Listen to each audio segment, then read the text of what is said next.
اللہم صلی علی سیدنا مولانا محمد وبارک وسلم۔ میرے اسلامی بھائیوں، بزرگوں اور دوستوں، دعوت و تبلیغ کے راستے میں نکل کر 6 صفات پر محنت کرائی جاتی ہے اور اس پر عملی مشق کرنے کے نتیجے میں پورے دین پر چلنا آسان ہو جاتا ہے۔ لیکن یاد رکھیے، یہ 6 صفات پورا دین نہیں ہے، لیکن اگر کوئی بندہ اس پر محنت کرے گا تو اس کے اندر پورے دین پر چلنے کی صلاحیت اور طاقت پیدا ہو جائے گی۔ 6 صفات میں سے پہلی صفت ایمان ہے۔ اس پر تفصیلی گفتگو ہو چکی ہے اور اس کا ایپیسوڈ بھی اپلوڈ ہو چکا ہے، آپ وہاں پر جا کر کے سن سکتے ہیں۔ آج ہم بات کریں گے دوسری اور تیسری صفت، یعنی نماز اور علم و ذکر پر۔ اللہ تبارک و تعالی ہمیں صحیح کہنے کی توفیق عطا فرمائے۔ دوسری صفت ہے نماز۔ نماز کے بغیر اللہ تعالی کے حق کو ادا نہیں کر سکتا۔ ایمان کے بعد شریعت میں سب سے اہم عمل نماز ہے۔ نماز نور ہے، نماز ہدایت ہے، نماز روزی میں برکت ہے، بدن کی راحت ہے، شیطان کی ناپسندی اور کفار کے مقابلے میں ہتھیار ہے۔ نماز دعا کی اجابت اور اعمال کی قبولیت کا ذریعہ ہے۔ نماز سے یہ چاہا جاتا ہے کہ ہماری 24 گھنٹے کی زندگی نماز والی صفت پر آ جائے۔ ہم نے یہ لفظ بار بار سنا ہوگا کہ نماز والی صفت پر ہماری زندگی آ جائے، لیکن اس کا مطلب کیا ہے؟ اس کے مطلب کو ذرا سمجھیے۔ ایک آدمی جب نماز ادا کرنے کے لیے مسجد آتا ہے تو اس کی پوری کوشش یہ ہوتی ہے کہ وہ نماز سنت کے مطابق ادا کرے۔ اگر اس کا سنت کا علم نہ ہو، اسے سنت معلوم نہ ہو، تو دوسرے لوگوں سے پوچھ کر کے وہ حتی الامکان اپنی نماز سنت کے مطابق ادا کرنے کی کوشش کرتا ہے۔ بالکل یہی صفت جب ہم مسجد سے باہر قدم رکھیں، دنیا کی زندگی میں جائیں، تو ہمارے اندر یہ صفت ہونی چاہیے کہ باہر کی زندگی بھی ہم سنت کے مطابق ادا کرنے کی کوشش کریں۔ ہمیں سنت کے علم نہیں ہے تو معتبر علماء کرام سے پوچھ کر کے سنت کے مطابق بھی زندگی گزاریں۔ یہ ہے ہماری زندگی نماز کی صفت پر آ جائے، اس کا یہ مطلب ہے۔ میرے بھائیوں، اللہ تبارک و تعالی نے تمام احکام کو حضرت جبرائیل علیہ السلام کے ذریعے دنیا میں نازل کیا، روزہ، زکوٰۃ، حج وغیرہ۔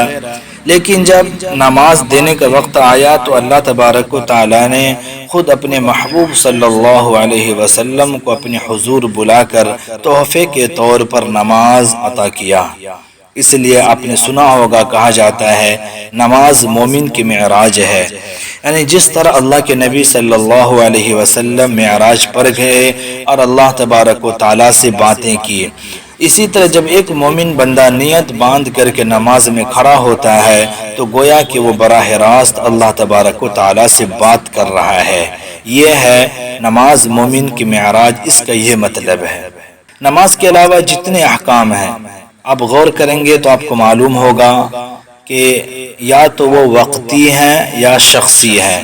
جیسے روزہ، سال کا ایک مہینہ رمضان، اس کے ساتھ یہ خاص ہے۔ زکوٰۃ ہر آدمی پر فرض نہیں ہے، بلکہ شریعت کے نظر میں جس آدمی کے پاس نصاب کے بقدر مال ہو، صرف اسی آدمی پر زکوٰۃ فرض ہے۔ ایسے ہی حج ہے۔ لیکن نماز کا معاملہ آپ دیکھیں، ہر مسلمان عاقل بالغ مرد و عورت پر 24 گھنٹے میں 5 وقت کی نماز فرض ہے۔ نماز کی صفت کو ہماری زندگی میں لانے کے لیے 3 لائن کی محنت ہے۔ پہلا کام، امت میں چل پھر کر نماز کی خوب دعوت دی جائے۔ اللہ کے نبی صلی اللہ علیہ وسلم نے فرمایا، ابو داود شریف اور ابن ماجہ شریف کی حدیث ہے، انی افترضت علی امتک 5 صلوات وعاہدت عندی عہدا انہ من حافظ علیہن لوقتہن ادخلتہ الجنہ فی عہدی ومن لم يحافظ علیہن فلا عہد لہ عندی۔ اللہ تبارک و تعالی نے فرمایا کہ میں نے تمہاری امت پر 5 نمازیں فرض کی ہے، اور اس کا میں نے اپنے لیے عہد کر لیا ہے، جو شخص ان 5 نمازوں کو ان کے وقت پر ادا کرنے کا اہتمام کرے گا، اس کو میں اپنی ذمہ داری پر جنت میں داخل کروں گا۔ سبحان اللہ۔ اور جو ان نمازوں کا اہتمام نہ کرے تو مجھ پر اس کی کوئی ذمہ داری نہیں ہے۔ اور ایک حدیث میں اللہ کے نبی صلی اللہ علیہ وسلم نے صحابہ کرام کو ایک مثال دے کر کے سمجھایا، اور یہ حدیث بخاری اور مسلم کی ہے۔ اللہ کے نبی نے فرمایا، اَرَأَيْتُمْ لَوْ أَنَّ نَهْرًا بِبَابِ أَحَدِكُمْ يَغْتَسِلُ فِيهِ كُلَّ يَوْمٍ 5 مرات، بتاؤ اگر کسی شخص کے دروازے پر ایک نہر جاری ہو جس میں وہ 5 مرتبہ روزانہ غسل کرتا ہو، تو کیا اس کے بدن پر کچھ میل باقی رہے گا؟ تو صحابہ نے کہا، یا رسول اللہ، کچھ بھی باقی نہیں رہے گا۔ تو اللہ کے نبی نے فرمایا، فَذَلِكَ مِثْلُ الصَّلَوَاتِ الْخَمْسِ يَمْحُو اللَّهُ بِهِنَّ الْخَطَايَا، بالکل اسی طرح 5 نمازوں کی مثال ہے کہ اس کے ذریعے اللہ تعالی گناہوں کو مٹا دیتا ہے۔ یہ نماز کی فضیلت ہے، امت میں چل پھر کر کے خوب اس کی دعوت دی جائے۔ دوسرا کام ہے عملی مشق کرنا، نماز کے ظاہر و باطن کو درست کرے۔ نماز کا ظاہر کیا ہے؟ وضو، غسل، نماز کے فرائض، واجبات، سنتیں، مستحبات، قرأت اور نماز کے ارکان معتبر علماء کرام سے پوچھ کر کے سیکھ کر کے اس کو درست کرے۔ یہ نماز کا ظاہر ہے۔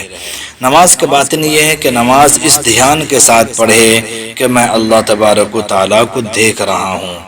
اگر یہ کیفیت پیدا نہ ہو سکے تو یہ کیفیت پیدا کرے کہ اللہ تبارک و تعالیٰ مجھے دیکھ رہا ہے۔ اور تیسرا کام ہے دعا کرنا۔ نماز کی حقیقت کو دعاؤں کے ذریعے رو رو کر خوب اللہ تعالیٰ سے مانگے کہ اللہ ہمیں بہترین نماز، خشوع خضوع والی نماز پڑھنے کی توفیق عطا فرمائے۔ تو دوسری صفت نماز ہے۔ تیسری صفت علم و ذکر ہے۔ علم کے بغیر انسان اللہ تعالیٰ کے منشا کو پہچان نہیں سکتا۔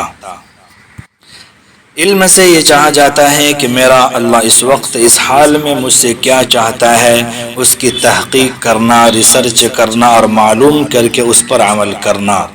علم 2 طرح کا ہے، ایک ہے فضائل والا علم اور ایک ہے مسائل والا علم۔ فضائل والے علم سے عمل کا شوق پیدا ہوگا اور مسائل والے علم سے اعمال صحیح ہوں گے۔ علم کی اس صفت کو حاصل کرنے کے لیے بھی 3 لائن کی محنت ہے۔ نمبر 1، پہلا کام امت میں چل پھر کر کے خوب دعوت دی جائے۔ قرآن پاک میں تقریباً 78,000 الفاظ میں سے سب سے پہلا لفظ جو اللہ نے ہمارے نبی کے قلب مبارک پر نازل کیا وہ ہے اقرا، یعنی پڑھ۔ اور قرآن کریم کی 6,000 آیتوں میں سب سے پہلے جو 5 آیتیں نازل کی گئی ان سے بھی علم کی اہمیت معلوم ہوتی ہے۔ اللہ کے نبی صلی اللہ علیہ وسلم نے فرمایا، طلب العلم فریضۃ علی کل مسلم، تمام مسلمان مرد عورت پر دین کے بنیادی علم حاصل کرنا ضروری ہے۔ اتنے علم کا سیکھنا فرض ہے جس سے حلال اور حرام کی تمیز ہو سکے، جائز اور ناجائز کی پہچان ہو سکے۔ ایک حدیث میں اللہ کے نبی صلی اللہ علیہ وسلم نے فرمایا، جو بندہ علم دین سیکھنے کے لیے اپنے گھر سے نکلتا ہے تو فرشتے خوشنودی کے واسطے اس کے پیروں کے نیچے اپنے پروں کو بچھا دیتے ہیں، اور تمام مخلوقات یہاں تک کہ چرندے، پرندے، جنگل میں رہنے والے جانور، حتیٰ کہ دریا میں رہنے والی مچھلیاں تک دعائیں مغفرت کرتی ہے۔ اللہ اکبر، کتنی فضیلت ہے علم حاصل کرنے کی۔ اور مسلم شریف میں ایک حدیث ہے، اللہ کے نبی نے فرمایا، من سلک طریقا یلتمس فیہ علما سہل اللہ لہ بہ طریقا الی الجنہ، کہ جو شخص حصول علم کے لیے کوئی راستے پر چلے گا، کوئی سفر کرے گا تو اللہ تعالیٰ اس کے لیے جنت کا راستہ آسان کر دے گا۔ تو امت میں چل پھر کر کے خوب علم کی فضیلت بیان کی جائے، لوگوں کو دعوت دی جائے، یہ پہلا کام ہے۔ دوسرا کام عملی مشق کرنا، ہر عمل کے وقت اس کی قیمت کا پتہ ہو۔ علماء حق کی صحبت اختیار کی جائے، تنہائی میں بیٹھ کر معتبر کتابوں کا مطالعہ کیا جائے، اپنے آپ کو رسول اللہ کی سنتوں کا پابند بنا کر جو بھی مسئلہ درپیش آئے اپنے مسلک کے معتبر علماء کرام سے پوچھ کر اس پر عمل کیا جائے۔ اور تیسرا کام ہے دعا کرنا، علم نافع کو دعاؤں کے ذریعے رو رو کر اللہ تعالیٰ سے خوب مانگنا، اللہم انی اسألک علما نافعا، اے اللہ میں آپ سے نفع بخش علم کا سوال کرتا ہوں۔ اور علم کا دوسرا جز ہے ذکر، علم و ذکر۔ ذکر کے بغیر اللہ تعالیٰ کے حق کو پورا نہیں کیا جا سکتا۔ میرے بھائیوں، ذکر سے یہ چاہا جاتا ہے کہ ہمارے اندر اللہ کا دھیان پیدا ہو جائے، ہم کہیں بھی چلے جائیں، دنیا کے کسی بھی کام میں لگ جائیں، ہمیں اللہ یاد ہو، یہ ذکر سے چاہا جاتا ہے۔ دنیا کی مشغولی چاہے جائز ہو، حلال ہی کیوں نہ ہو، لیکن میرے بھائی دل پر ضرور اثر کرتی ہے، اور اس اثر کا نام ہے غفلت۔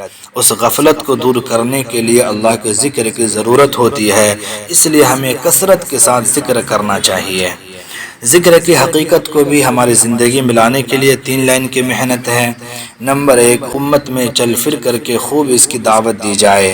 نبی صلی اللہ علیہ وسلم نے فرمایا، طبرانی اور بیہقی شریف کی روایت ہے، لَيْسَ يَتَحَسَّرُ أَهْلُ الْجَنَّةِ إِلَّا عَلَى سَاعَةٍ مَرَّتْ بِهِمْ لَمْ يَذْكُرُوا اللَّهَ۔